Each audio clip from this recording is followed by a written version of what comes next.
जय हिंद दोस्तों। तो आजना वीडियो में આપણે ધોરણ 6 ગુજરાતી વિષયની 21 ડિસેમ્બર 2024 રોજ લેવાનારી 25 ગુણની એકમ કસોટીનું સંપૂર્ણ પેપર સોલ્યુશન જોવાના છીએ। માટે વિડીયો પૂરો જોજો, વિડીયોને લાઇક કરજો, તમારા બધા મિત્રો સાથે શેર કરજો। તો ચાલો શરૂ કરીએ આજનો વિડીયો। દોસ્તો ધોરણ 6 ગુજરાતી વિષયની 21 ડિસેમ્બર 2024 રોજ લેવાનારી 25 ગુણની એકમ કસોટીનું સંપૂર્ણ પેપર સોલ્યુશન પીડીએફ ફોર્મેટમાં ડાઉનલોડ કરવા માટેની લિંક આ વિડીયોના ડિસ્ક્રિપ્શનમાં આપેલી છે। તેના પર ક્લિક કરીને તમે क्वेश्चन पेपर नी अने तेना संपूर्ण पेपर सोल्यूशन नी एम बंने पीडीएफ ने सौथी पहला डाउनलॉड करी सको छो। अथवा तो दोस्तों पेपर सोल्यूशन नी पीडीएफ डाउनलॉड करवा माटे तमारे गूगल पर सर्च करवानुं छे www.mygkguru.in। आ वेबसाइट तमे सर्च करशो एटले जे पहली लिंक आवशे एना उपर तमारे क्लिक करवानुं छे। जेवुं क्लिक करशो एटले सोल्यूशन माटेनी mygkguru.in आ वेबसाइट ओपन थई जशे।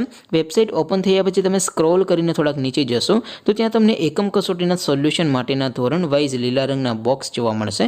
दोस्तों અહીંથી તમે કોઈપણ ધોરણની બધા જ વિષયોની એકમ કસોટીના ક્વેશ્ચન પેપર અને તેના સંપૂર્ણ પેપર સોલ્યુશનની પીડીએફ ને સૌથી પહેલા ડાઉનલોડ કરી શકો છો। જેમ કે દોસ્તો અત્યારે હું ધોરણ 6 માટે ધોરણ 6 વાળા બોક્સ ઉપર ક્લિક કરીશ। જેવું ક્લિક કરશો એટલે નવું પેજ ઓપન થશે। નવું પેજ ઓપન થાય એમાં તમે સ્ક્રોલ કરીને થોડાક નીચે જશો તો ત્યાં તમને ધોરણ 6 પેપર સોલ્યુશન 2024 નો એક બોક્સ જોવા મળશે। જેમાં દોસ્તો સૌથી ઉપર લખેલું છે ધોરણ 6 गुजराती पेपर। तेनी सामे डाउनलॉड बटन है तो ये डाउनलॉड पर क्लिक करशो तो धोरण 6 गुजराती विषयनी एकम कसोटीनुं क्वेश्चन पेपर पीडीएफ फॉर्मेट में डाउनलॉड थई जशे।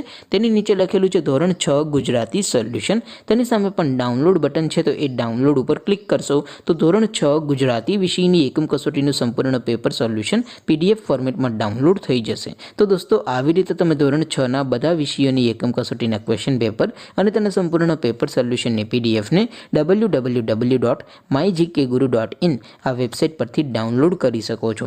तेम छतां कोई क्वेरी होय, कोई प्रश्न न समझातो होय तो नीचे कॉमेंट करीने पूछी शको छो। अदरवाइज आपणे नवा विडियो में मळीशुं, त्यां सुधी रजा आपो। आवजो दोस्तों। जय हिंद, वंदे मातरम।